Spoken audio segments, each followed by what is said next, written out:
Dubai is the world's most luxurious city. Dubai was only a small town in the middle of the desert 50 years ago.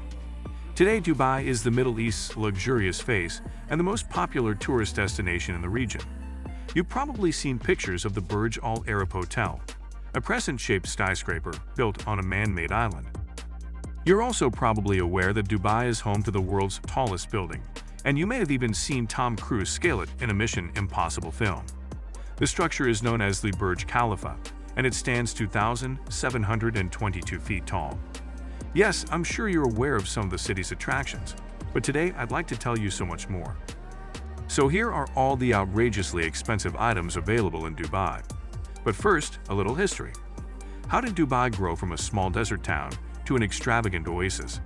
Today it is the same way that all of the other United Arab Emirates cities became so rich in oil.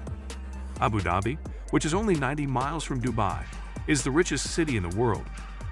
It also holds 10% of the world's oil supply. This oil production catapulted the United Arab Emirates into the first world. Millions of people poured into Dubai, making it one of the largest cities in the Middle East. However, because its reserves aren't nearly as lucrative as some of its UAE neighbors, Dubai only earns 5% of its revenue from oil. The majority of Dubai's revenue comes from trade, real estate, and tourism. Since it can no longer rely solely on oil production, Dubai has emerged as the UAE's business center. This change, however, has not stopped this incredibly wealthy city from expanding. Dubai's population is growing at the same rate as it is growing vertically. In fact, Dubai is home to roughly 1/4 of all cranes. That's correct. Only one city in the world has more cranes than the rest of the world combined. Dubai's game plan appears to be to keep building skyscrapers. The four previously mentioned skyscrapers include the Burj Khalifa and the Burj Aab Hotel. The Burj Khalifa towers over a half-mile in height. It's so tall, in fact, that the upper floors can sway several feet depending on the wind. This was not overlooked by the architects of this massive structure. The sway in the Burj Khalifa was designed to be too slow for the vestibular system in the inner ear to notice. That is the part of the ear responsible for balance, if you are unburdened by interference. The Burj Aab is a stunning 5-star hotel located hundreds of feet above ground. Because of its unusual shape, the Aab is the world's 5th largest hotel. The hotel is 56 stories tall. It is officially classified as a 5-star hotel, but some have given it the highest rating of 7. This 7-star rating is up for debate because the authority on luxury hotels has not been agreed upon. But 7 stars or not, this hotel is truly spectacular. A night in the royal suite at the Aab will set you back slightly more than $24,000. The Burj Aab's interior is adorned with approximately 1,790 square meters of 24-karat gold. Even so, it cannot compete with the breathtaking views of the immaculate city and the picture-perfect Gulf, as well as the extremely tall buildings. The city is eager to construct man-made islands. Both the Palm Islands and the Whirl Islands are hugely ambitious projects that came to fruition with a lot of help. The Palm Islands not only cost $12 billion to build, but it also required 94 million cubic meters of sand. To put that into perspective, 94 million cubic meters of sand could fill the entire Empire State Building, which is 2.5 times the size of the Wild Islands, which took 321 million cubic meters.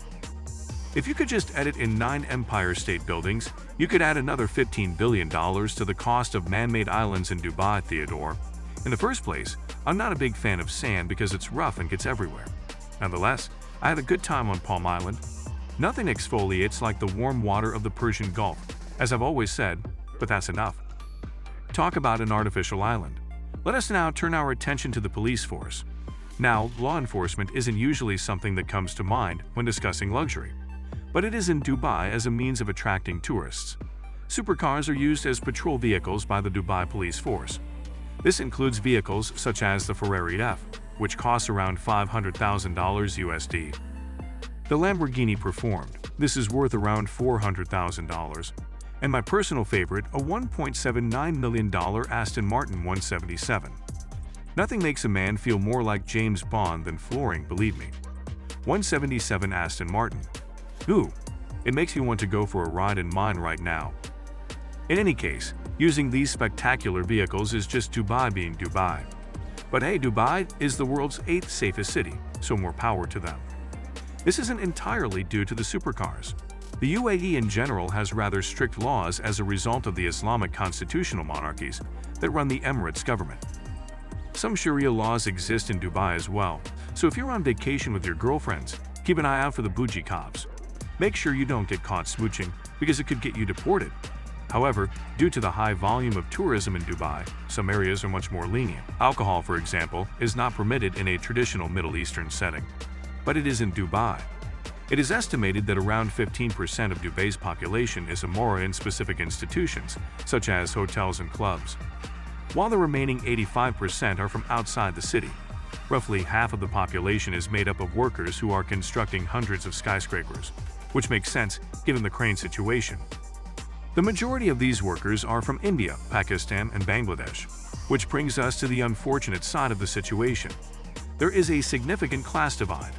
Many immigrant workers live and work in deplorable conditions. While Emiratis and upper-class foreigners earn extremely attractive salaries, there isn't much of a middle ground in Dubai. But as in any divided country, sports are always used to bring people together, or so the theory goes. And in this case, camel racing is a sport. It's a touchy subject for me because I lost about $500,000 in a camel race to some sheikh in Sharjah back in 1996, but that was a different time. Camel racing in Dubai is comparable to American football in the United States. In addition, instead of using child jockeys, Dubai has begun to use robot jockeys. Camel racing, you see, has a tumultuous history.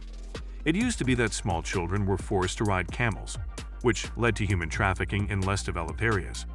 It still happens in the Middle East, but in Dubai, the children have been replaced by robots, and believe it or not, some of these little bots can cost up to $10,000. The camel that cost me $5,000 was driven by a monkey. Let's just move on from camel racing in the future, because Dubai has some crazy plans in the works. Dubai intends to construct a 4.3-mile-long climate-controlled area of the city. It was announced when Dubai's ruler, Sheikh Mohammed bin Rashid Al Maktoum, revealed plans for the Dubai Mall, a 48 million square foot world mall. This miniature city will have a retractable dome and will include hotels, apartments, roads, and parks, in addition to a massive pedestrian mall. The massive structure will more than double Monaco's size. When you consider that Dubai regularly experiences temperatures of 115 degrees Fahrenheit, the concept begins to make sense. When you consider the cost, however, the idea loses its appeal. The cost has not yet been officially determined, but estimates in the tens of billions of dollars have been made. Keep in mind that the cost would be much higher if the workers were not grossly underpaid. A total of 20,000 rooms are planned for the dome's 100 hotels and serviced apartments. It appears to be a daring architectural feat. Because of the rate at which Dubai has grown, we've never known it to aspire to anything less. Instead of an address line on a mailing label, it never developed a standard address system until 2015.